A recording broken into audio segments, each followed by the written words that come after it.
বিএনপির ভারপ্রাপ্ত চেয়ারম্যান তারেক রহমানের ঘোষিত রাষ্ট্র মেরামতের ৩১ দফা জনগণের কাছে পৌঁছে দেওয়ার লক্ষ্যে পিরোজপুরের কাউখালীতে এক সমাবেশ অনুষ্ঠিত হয়েছে। শনিবার বিকেলে উপজেলার নতুন বাজার এলাকায় জাতীয়তাবাদী স্বেচ্ছাসেবক দলের উদ্যোগে আয়োজিত এই সমাবেশে দলের সর্বস্তরের নেতাকর্মীরা অংশগ্রহণ করেন।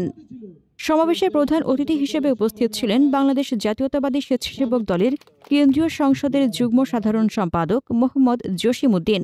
তিনি তার বক্তব্যে বলেন, তারুণ্যের অহংকার বিএনপির ভারপ্রাপ্ত চেয়ারম্যান তারেক রহমানের রাষ্ট্র মেরামতের ৩১ দফা হচ্ছে জনগণের ক্ষমতায়নের সনদ। এই ৩১ দফা বাস্তবায়ন হলে জনগণ তাদের সকল অধিকার ফিরে পাবে। তিনি দলের প্রতিটি নেতাকর্মীকে এই রূপরেখা জনগণের দোরগোড়ায় পৌঁছে দিতে নিরলসভাবে কাজ করার আহ্বান জানান।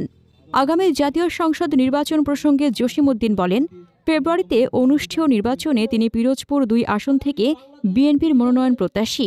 তিনি বলেন, দল যদি আমাকে মনোনয়ন দেয় তবে আমি এই আসনটি দেশনায়ক তারেক রহমানকে উপহার দেব, আর যদি দল অন্য কাউকে মনোনয়ন দেয় তবে আমি তার পক্ষেই কাজ করব।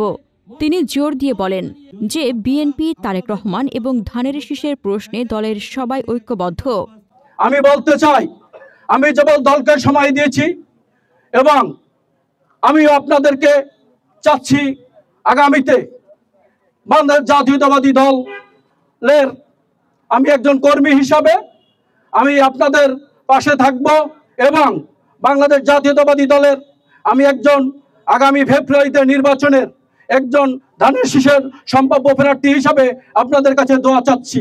সমাবেশে আরও উপস্থিত ছিলেন পিরোজপুর জেলা স্বেচ্ছাসেবক দলের আহ্বায়ক মনিরুজ্জামান মনি, যুগ্ম আহ্বায়ক আসাদুজ্জামান লিটু, আশরাফুল আলম সজল ও ফাহিম মুনতাসির।